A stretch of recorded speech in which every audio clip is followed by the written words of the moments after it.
fellas, in today's video we will be covering the top 10 DPS heroes in Marvel Rivals. Presently there's a lot of variety when it comes to the duelist heroes, however not all of them can be the best, and some of them have fallen out of grace over the last couple months.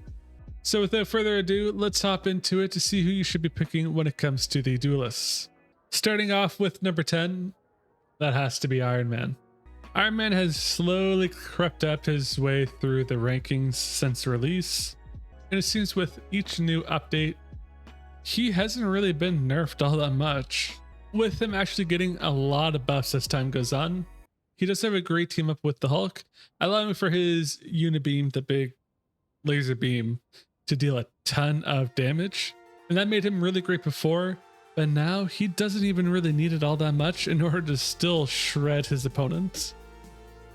He does great damage with his basic attack, being able to fly through the air as well, and to be further back, allowing him to stay safe a lot of the time. Plus his ultimate is basically a one-shot kill to just about anyone in the game, even when there is support ultimates going on. I don't see him banned a lot in ranked games, and now you could be saying, oh, there's tons of ways to counter him, and there is. One of those ways happens to be Bucky, who is number 9. A good Winter Soldier is going to be someone who devastates your team. He has strong ranged attacks, he has a way to give himself overshield, his ultimate is extraordinarily broken, everything reloads his gun, and his gun does incredible damage. This lets him keep getting constant pressure out, and that's what really bumps him up from what should be an A tier to be the top 10 S tier. Now he does have a team up as well with Rocket, and Rocket happens to be a fairly common character as much as you might not like him. That lets Bucky have infinite ammo, so he can deal with flyers, he could deal with divers, he could deal with tanks, he could pull people into his team, and he has a way to basically give himself infinite ammo as well as overshield. He is absolutely disgusting. Now this one is an honorary mention, only because I have been seeing her a ton as of late, and they really kind of annoy me. They deal a ton of damage. They're not honestly like the worst character, just that I hate them, and I don't think they get enough hate. And that is Squirrel Girl. She's not on our top 10 list. I just want to let you know that if you play her, we all know why you play her. Pick someone else. Anyways, for number 8, we have Wolverine. Now, as someone who plays a lot of Venom, a lot of Adam Warlock, Wolverine has never really been a problem for me. Even as a tank like Venom, he's a problem. He's a menace. But to say that Wolverine counters Venom is wrong. That is what I used to think until I played a game with Wolverine and a Loki, and I could tell you, as much as Venom can survive a 1v1 with Wolverine, he cannot survive a 2v1 with 2 Wolverines. But Wolverine is known as a tank killer. He gets banned quite a bit in ranked games. He shreds the Vanguard.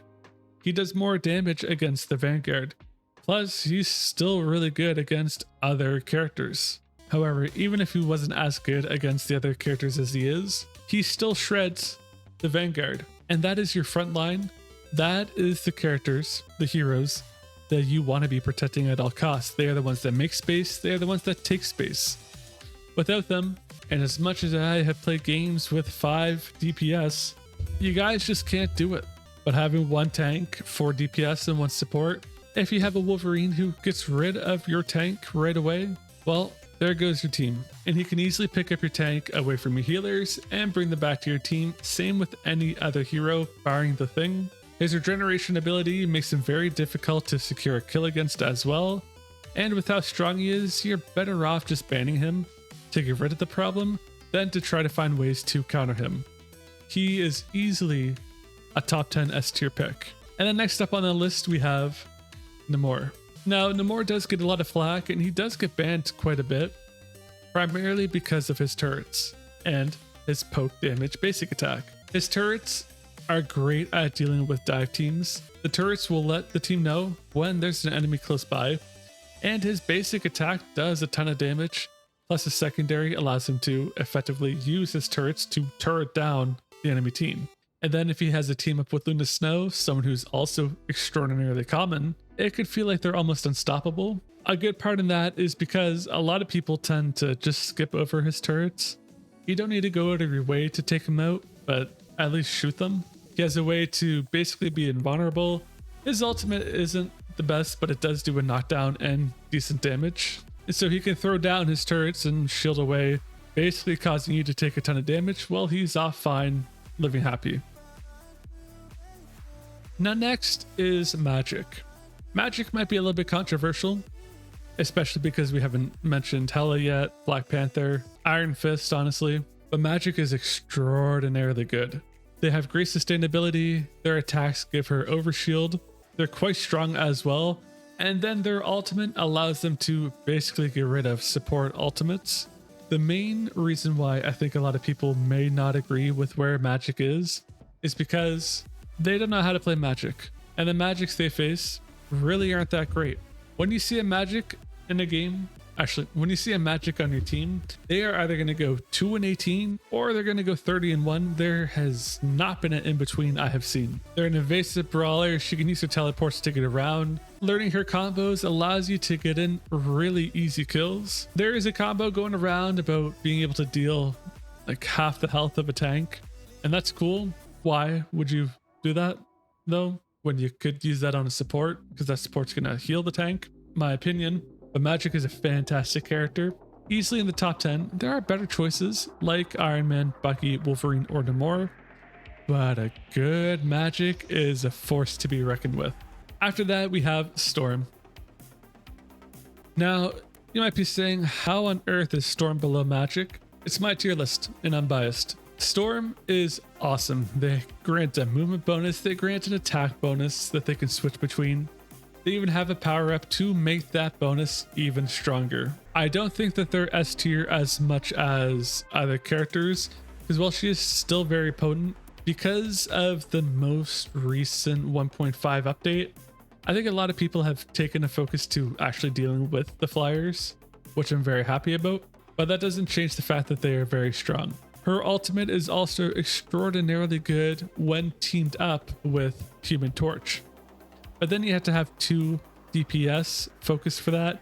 And Human Torch, I don't think is as good as everyone wanted him to be or made him out to be. But Storm is still very effective.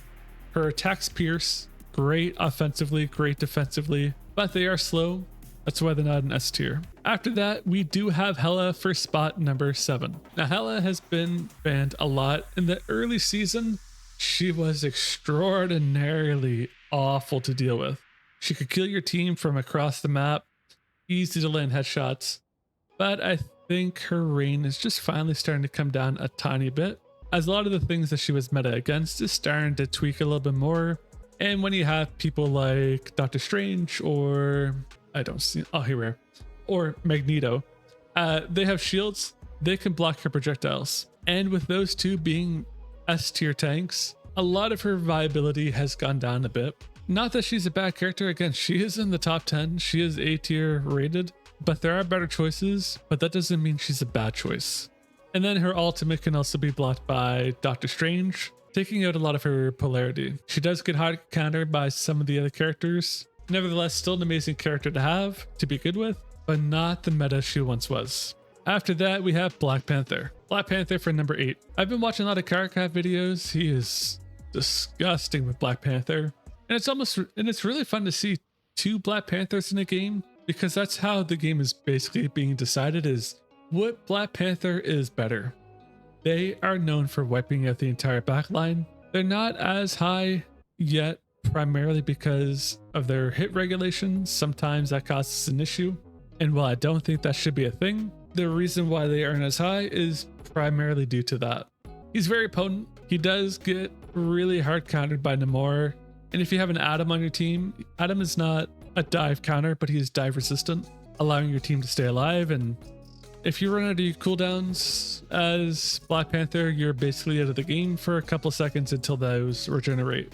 That doesn't mean he's not good. He can easily eliminate your backline within a blink, and he's very evasive. When he's attacking, it's hope for the best that you guys live and that they miss, because there's not a good way to deal with that. And then from here we have Moon. I remember seeing them a lot. They were a very popular character in the beginning.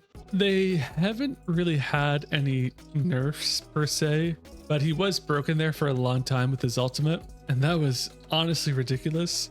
But he gets in a ton of damage, and if you play against a competent Moon Knight who actually can aim and deal damage without the sole reliance of his onks, they are a force to be reckoned with, especially on maps and game modes where there is a lot of tight quarters and your team tends to be closer together. He will destroy that team. I just don't think he is as good as he once was. And now that people are learning to break his onks, that really knocks him down just a little bit.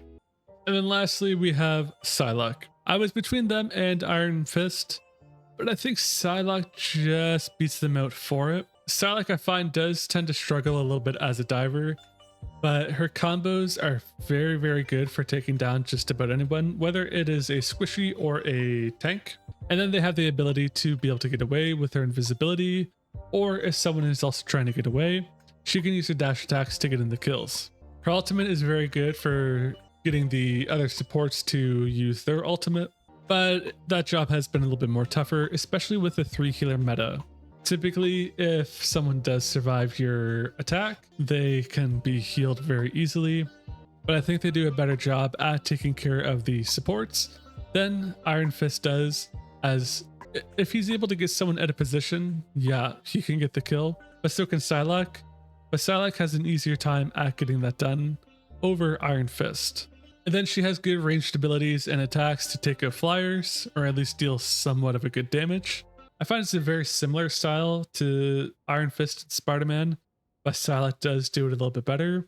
And then they have a team up with Magik as well, who also has a team up with Black Panther, to be able to get in her limbo disc to teleport back, or 5 seconds in the past, and get some bonus healing. She's very effective, very, very good offensively, not as great defensively, but she can still do her job.